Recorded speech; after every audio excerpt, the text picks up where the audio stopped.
Have you ever wondered what it is that makes somebody's hair turn grey?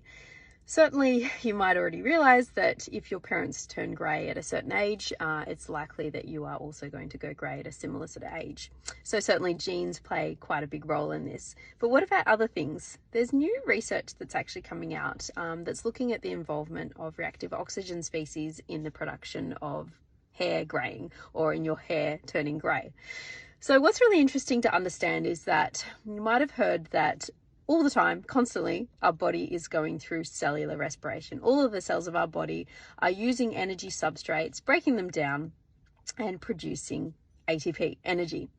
One of the byproducts of this is reactive oxygen species, and what can be included in these is something called hydrogen peroxide, H2O2. Now, as I said, this is a really normal thing. This happens constantly in our body. Things like exercise are going to increase our production of reactive oxygen species.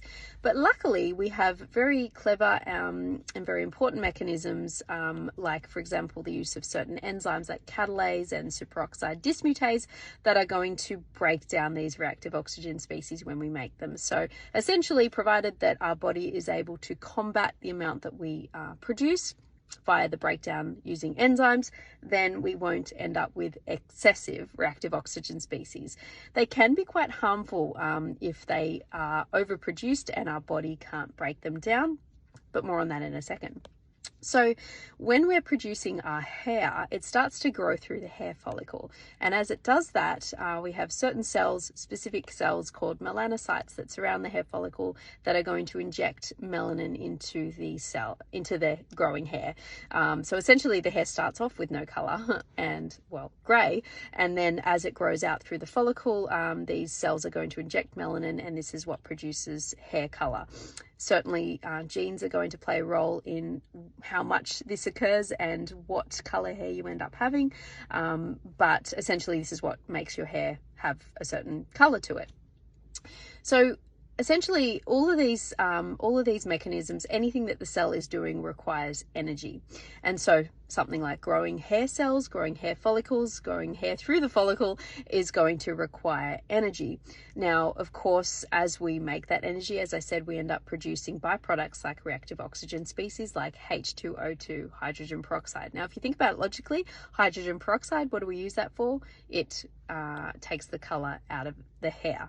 And so as we age, of course, all of these mechanisms that usually occur within the cells, like the use of these enzymes, the production of these enzymes that break down the reactive oxygen species, end up decreasing a little bit. So over time, as you age, the ability to use these enzymes to break down the hydrogen peroxide decreases, and then eventually the hydrogen peroxide can attack special enzymes that are involved in the production of melanin, can end up also being attacked by the hydrogen peroxide. So essentially over time, your ability to create this melanin decreases with the inability to break down these reactive oxygen species.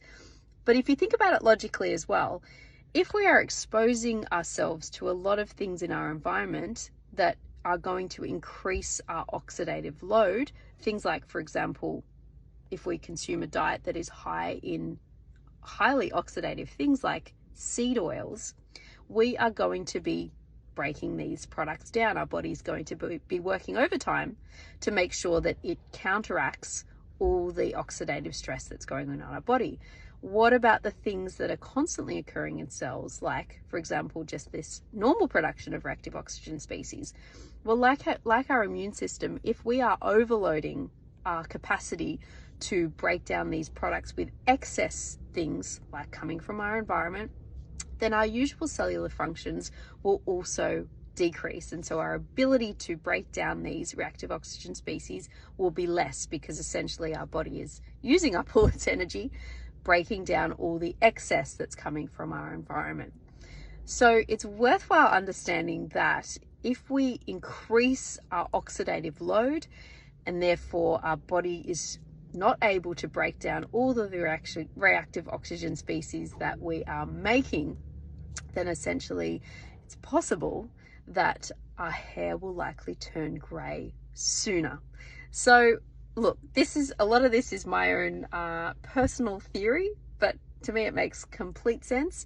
If you try to avoid, where possible, oxidative loads on our body, then we are going to be able to break down usual things like byproducts of metabolism easier, and therefore it's going to take longer for our body to experience things like hair graying.